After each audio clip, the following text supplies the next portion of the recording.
He stood in a tiny apartment, surrounded by unpaid bills, wearing the same shirt he'd worn for 3 days straight.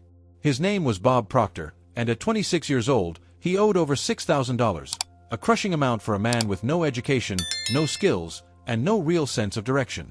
Every morning he woke up to the same gray ceiling, the same hollow feeling in his chest, and the same silent question echoing through his mind. Why can't I get ahead? He wasn't lazy.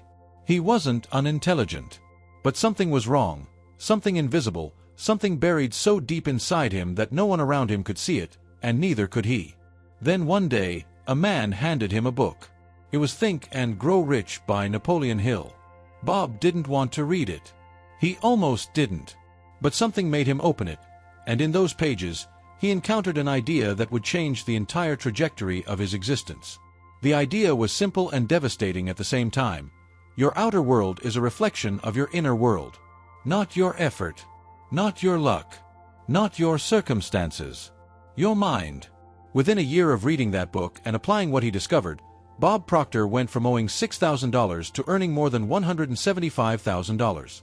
He didn't get a new job. He didn't win the lottery. He didn't find a lucky break. He did something far more powerful. He reprogrammed his mind for wealth. This video is about exactly how he did it. And more importantly, how you can do it too.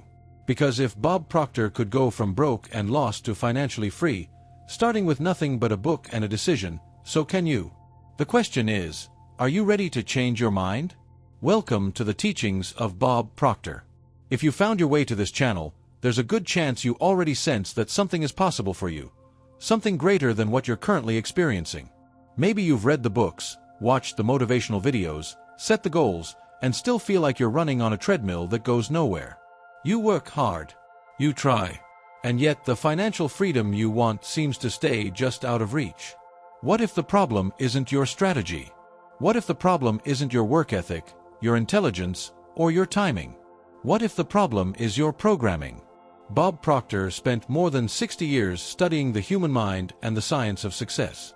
He learned from the greatest thinkers of the 20th century, Napoleon Hill, Andrew Carnegie, Earl Nightingale, and he dedicated his life to translating those principles into something every person could understand and apply.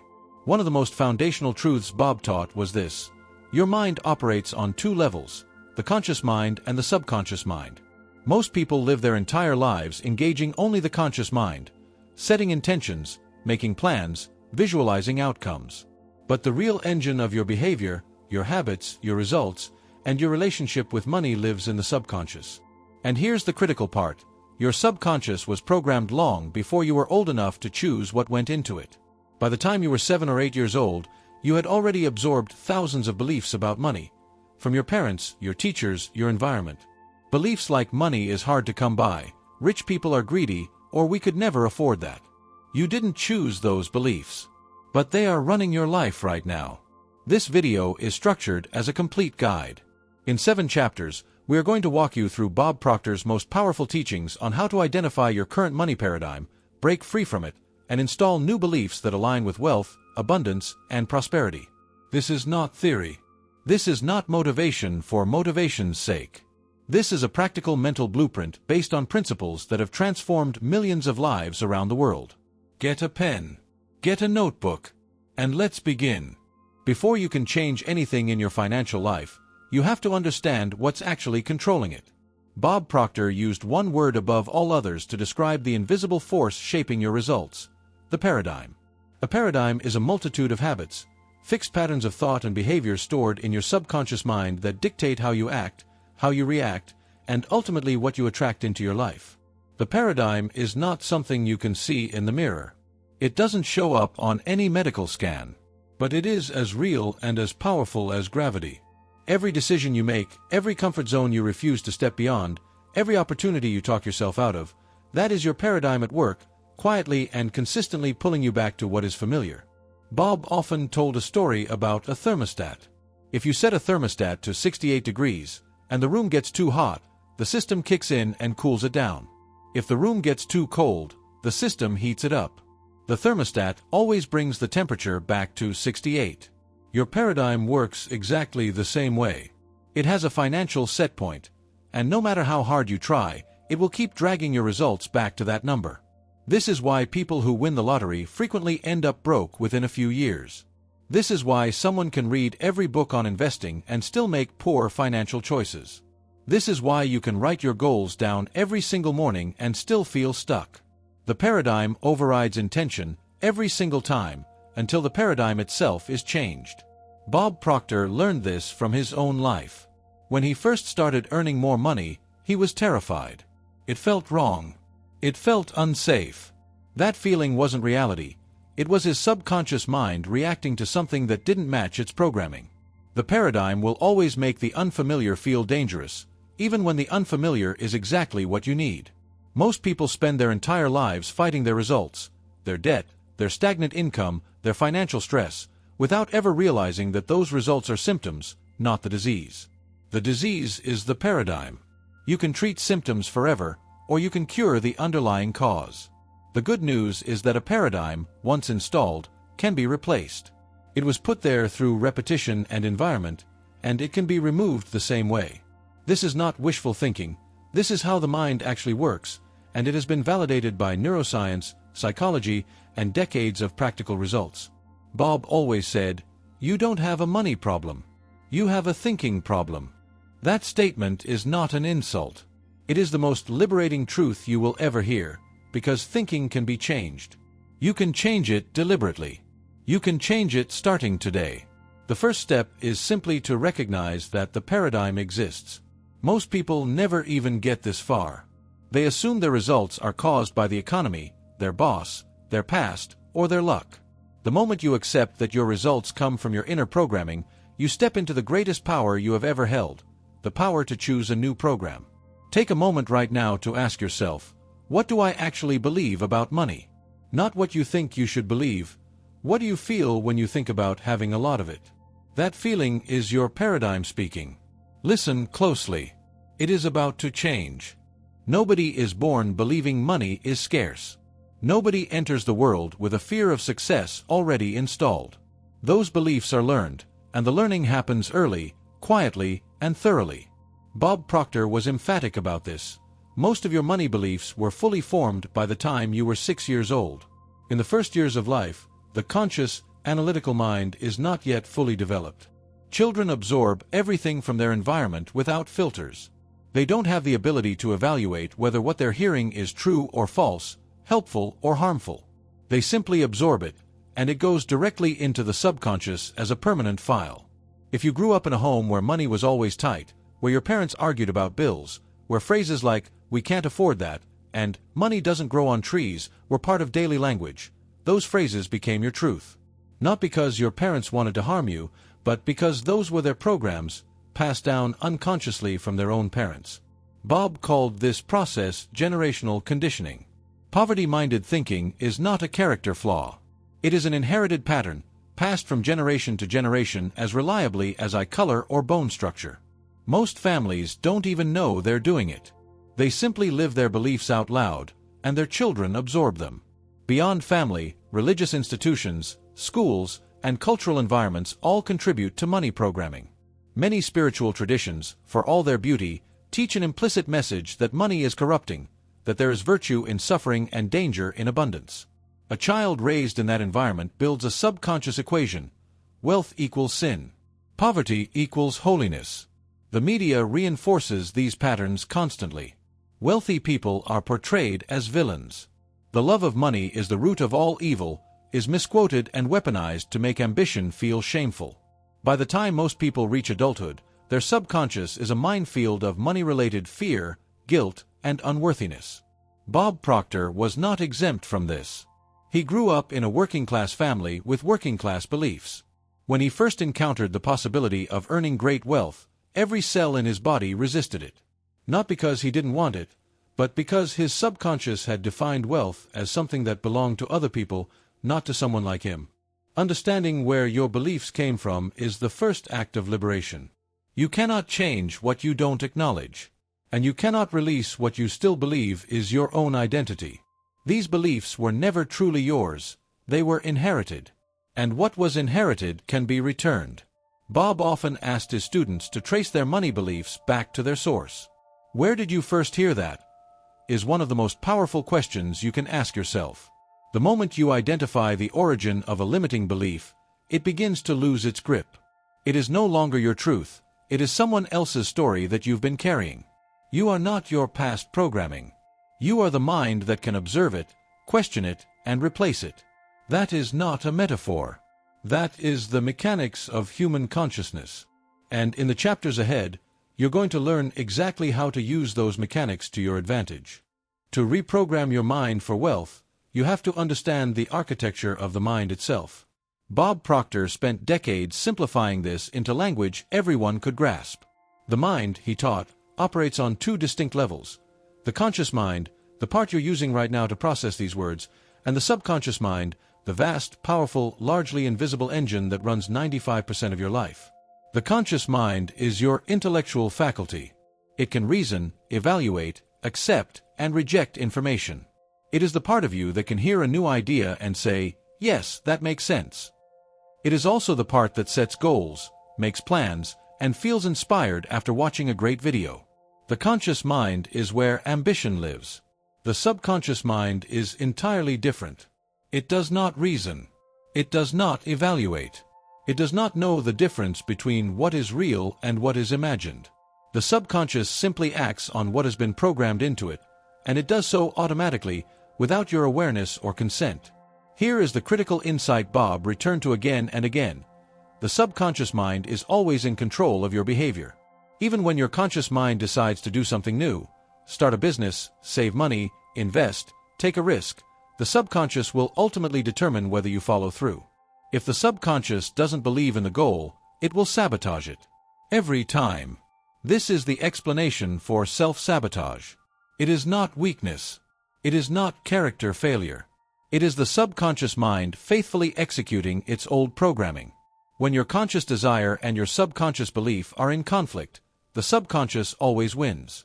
This is a biological fact, not a spiritual metaphor. Bob used the analogy of an iceberg. The conscious mind is the visible tip above the water, impressive, but small. The subconscious is everything beneath the surface, massive, invisible, and far more powerful. When your ship hits something, it's not the tip of the iceberg that sinks you. It's what's below. The practical implication of this is profound. You cannot think your way to wealth using only the conscious mind. Reading books, setting goals, and staying motivated are all valuable, but they are surface-level tools. True and lasting transformation requires reaching into the subconscious and changing what's stored there. The subconscious responds to two things above all others: repetition and emotion. Information delivered with strong emotion and repeated consistently over time gets absorbed into the subconscious and begins to alter behavior. This is how advertising works. This is how trauma works. And this is how self-transformation works. Bob also taught that the subconscious mind operates in the present tense. It does not process the future or the past, it only knows now. This is why visualization, affirmation, and feeling the reality of your desired outcome are so powerful.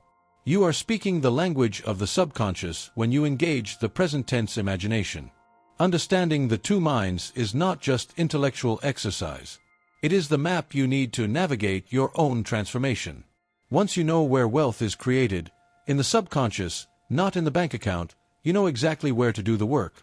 And that is precisely what the next chapters are going to show you.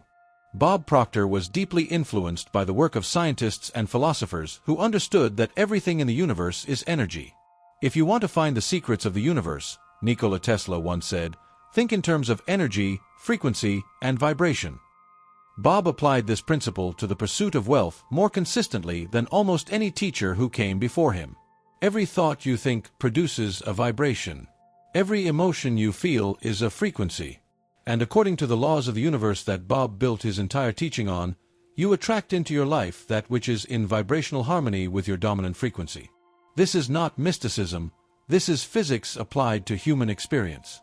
Most people walk through life in a chronic state of lack. They think about what they don't have. They worry about bills. They compare themselves to others and feel inadequate. This is not moral failure, but it is a vibrational signal. And it is broadcasting, 24 hours a day, a frequency that attracts more of the same experience. Bob was very specific about this. The universe does not respond to what you want. It responds to what you are. If you are vibrating fear about money, you will attract circumstances that reinforce financial fear. If you are vibrating abundance, gratitude, confidence, expectation, you will attract circumstances that reinforce financial abundance. This is not a reward system. It is a matching system. One of the most powerful exercises Bob ever taught was to feel wealthy before the wealth arrives. Not to pretend, not to lie to yourself, but to genuinely inhabit the emotional state of a person who already has what they desire. This is difficult at first. The rational mind resists it. But it is the most direct way to change your vibrational frequency. Gratitude is one of the highest vibrations available to a human being. Bob Proctor taught his students to practice radical gratitude, not for what they hoped to receive, but for what they already had. A grateful mind is an abundant mind. And an abundant mind attracts abundant results. This is not a coincidence. It is a law. Fear and worry, by contrast, are among the lowest vibrations. When you worry about money, you are picturing what you don't want and pouring emotional energy into that picture. The subconscious doesn't know you're afraid of it, it just sees the image and the feeling and begins to work toward that outcome. Bob taught a shift in language that reflects a shift in vibration. Instead of saying, "I can't afford that," he instructed his students to ask, "How can I afford that?" One statement closes the mind. The other opens it. One vibrates scarcity. The other vibrates possibility. This simple language shift, practiced consistently, begins to rewire the subconscious. Money itself, Bob always insisted, is just energy. It has no inherent moral value. It is a tool, a medium of exchange, a form of crystallized energy that flows toward those who are in harmony with it. When you judge money as evil, you repel it. When you see money as neutral, as a resource that allows you to serve more, give more, and grow more, you open the channel for it to flow to you. Raising your vibration is not about positive thinking in a shallow sense. It is a daily practice of monitoring your dominant thoughts and feelings, correcting the ones that are out of harmony with your goals, and deliberately cultivating the emotional state that matches the life you want. It takes discipline, but it produces results that nothing else can. One of the most misunderstood tools in the science of mind is the affirmation. Most people either swear by them or dismiss them entirely. Bob Proctor was very clear. Affirmations work, but only when they are delivered with the correct understanding of how the subconscious mind receives and processes information. Napoleon Hill called this process autosuggestion, the deliberate feeding of the subconscious mind with chosen ideas, repeated with emotion and conviction until they become fixed beliefs. Bob learned this principle from Hill's work and spent decades refining how to teach it. The idea is elegant. If the subconscious was programmed by suggestion from others, it can be reprogrammed by deliberate suggestion from you. The key word is deliberate. Simply reading affirmations from a card without emotion or conviction has very little impact. The subconscious doesn't respond to words, it responds to the feeling behind the words. When you say, "I am wealthy," while feeling deeply embarrassed and unconvinced, you are not affirming wealth. You are affirming embarrassment. Bob's method involved what he called going into the feeling. Before reciting an affirmation, pause. Close your eyes. Imagine in vivid detail what it would feel like to already have the thing you desire. Feel the relief, the confidence, the joy, the freedom. Then speak the words from inside that feeling. Now you are communicating with the subconscious in its own language. Repetition is the second essential ingredient. The subconscious changes through consistent exposure to a new idea, not through a single powerful moment. This is why Bob recommended working with affirmations multiple times daily, upon waking, before sleep, and throughout the day whenever the mind was quiet. These are the times when the door to the subconscious is most open. Bob also emphasized the value of writing affirmations by hand. There is something about the physical act of writing, the engagement of multiple senses, the slower pace, the deliberate formation of each word, that deepens the impression on the subconscious. Writing an affirmation is more powerful than typing it, and typing it is more powerful than simply thinking it.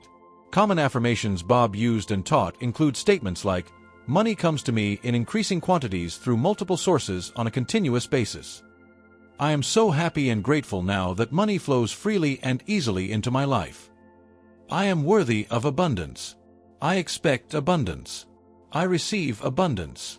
These are not just nice phrases, they are instructions being delivered to the most powerful processing system in the known universe, the human subconscious mind. Bob always warned against the trap of doubt. When you first begin working with affirmations, your conscious mind will object. It will say, "This isn't true. This is ridiculous. Nothing is changing." That objection is not evidence that the process doesn't work. It is evidence that your old paradigm is defending itself. Expect the resistance, and continue anyway. Over time, and Bob was always honest that this takes time, the new suggestion begins to overwrite the old one. Old fear-based patterns begin to weaken. New empowering beliefs begin to strengthen. And behavior begins to shift in ways that seem almost involuntary, because the source of behavior, the subconscious, has genuinely changed. Affirmations, practiced correctly, are not self-deception. They are the most direct form of self-authorship available to you. You are choosing the program. You are choosing the belief. You are choosing the future. And every time you return to your affirmations with feeling and conviction, you are casting a vote for the person you are becoming.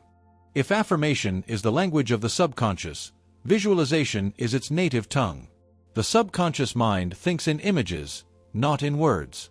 It is wired to respond to vivid mental pictures, especially when those pictures are accompanied by strong emotional resonance. This is why Bob Proctor placed visualization at the very center of his teaching on wealth creation. Visualization is not daydreaming. Daydreaming is passive, a wandering of the mind without intention or discipline. Visualization, as Bob taught it, is a structured, deliberate, daily practice of creating a specific mental movie of your desired life and inhabiting that movie with all five senses and with full emotional engagement. The science behind this is compelling. The brain, when you vividly imagine an experience, activates many of the same neural pathways it would activate if the experience were actually happening. Athletes have used this for decades to improve performance. Olympic coaches have documented that mental rehearsal produces measurable physical results. Bob applied this same principle to financial and life success. Bob's visualization practice was very specific. He didn't teach people to vaguely imagine being rich. He taught them to design a precise, detailed picture of the life they wanted, the home, the relationships, the work they loved, the freedom they felt, the contribution they made, and to visit that picture every day as if watching a film in high definition. The emotional component is everything. You must not only see the image, you must feel it. Feel the carpet beneath your feet in that home you've imagined. Feel the pride of writing that check to your family. Feel the calm of a bank account that will never be empty. The more vividly and emotionally you engage the image, the deeper it penetrates the subconscious. Bob taught that the best times to visualize are in the hypnagogic states, the threshold moments between waking and sleeping. In the morning, as you first wake, before the analytical mind snaps fully into gear, the subconscious is highly receptive. Similarly, in the last moments before sleep, the subconscious is like wet cement, ready to receive and hold impressions that will harden overnight. Many of Bob's students kept what he called a vision board, a physical collage of images representing their desired life. The purpose is not decorative. It is functional. The images bypass the analytical mind and go directly to the subconscious, where they begin to shift the internal picture of what is possible and expected. The subconscious mind, once it holds a vivid image of a desired outcome, begins to work toward that outcome automatically. It alerts your conscious mind to opportunities it previously ignored. It influences your decisions in subtle ways. It shifts your behavior toward actions that align with the image. This is what Bob meant when he said, "See yourself where you want to be, and then be there. Don't be in the getting there stage." Doubt and disbelief are the enemies of visualization. The moment you pull back from the image and tell yourself it's impossible or unrealistic, you cancel the signal. This is why faith, not blind religious faith, but a trained, practiced, deliberate confidence in the process, is essential. You must return to the image even on the days it feels furthest from your reality. Commit to 30 days of intentional visualization, morning and night, 5 minutes each session. Give the image life. Give it emotion. Give it detail. And then watch, with curiosity rather than anxiety, as your outer world begins to shift in response to the new instructions being issued from within. There is a profound misunderstanding in many discussions of the law of attraction and mental programming The idea that you think about wealth and it simply appears. Bob Proctor was unequivocal in correcting this. Reprogramming your mind for wealth does not replace action. It transforms the quality of your action and your capacity to recognize and respond to opportunity. Bob distinguished between two kinds of action: motivated action and inspired action. Motivated action comes from external pressure, deadlines, fear of failure, obligation. It is useful, but it is exhausting. Inspired action comes from within, from an inner knowing, a pull, an alignment between your reprogrammed subconscious and the opportunities appearing in your environment. This is the action of people who seem to move effortlessly toward wealth. When your mind is reprogrammed for abundance, you begin to notice opportunities that were always there but previously invisible to you. The brain has a system called the reticular activating system, a filter that decides what information to bring to your conscious attention. When you change your dominant thoughts and beliefs, you literally reprogram this filter, and the world looks different. Opportunities appear where before there was nothing. Bob always taught that action must follow vision. You cannot visualize wealth and then spend your days in habits that contradict that vision. The inner work and the outer work must be aligned. As your subconscious begins to shift, you will feel new impulses, to make that call, to send that email, to pursue that idea that seemed too bold before. These impulses are not random. They are the subconscious working through your intuition. Fear of action is itself a paradigm. Many people wait until they feel ready, until they have more information, more confidence, more certainty. But readiness is rarely a feeling that precedes action. Readiness is almost always a feeling that follows it. Bob Proctor was emphatic: act on faith before you have evidence. The evidence follows the action, not the other way around. Persistence is the final test of reprogramming. Bob often quoted Calvin Coolidge: "Nothing in this world can take the place of persistence." The person whose subconscious has been genuinely reprogrammed for wealth does not give up when the first attempt fails. They learn from it, adjust, and continue, not out of stubbornness, but out of a deep certainty that their goal is inevitable. Failure, Bob taught, is never the opposite of success. It is part of the path of success. Every person who has achieved significant financial freedom has a long list of failures behind them. The difference between them and those who remain stuck is not talent or luck, it is the belief that failure is feedback, not finality. Surround yourself with people who are already where you want to go. Bob was insistent on this. Your environment, especially your social environment, is one of the most powerful inputs into your subconscious. If everyone around you believes financial success is impossible or irresponsible, their belief will constantly work against your reprogramming. Seek out those who have already made the mental shift. Their frequency is contagious. Create a structure for your daily practice. A reprogrammed mind is not built in a weekend seminar. It is built in the daily repetition of new thought, new feeling, new action. Schedule your visualization. Practice your affirmations. Review your goals.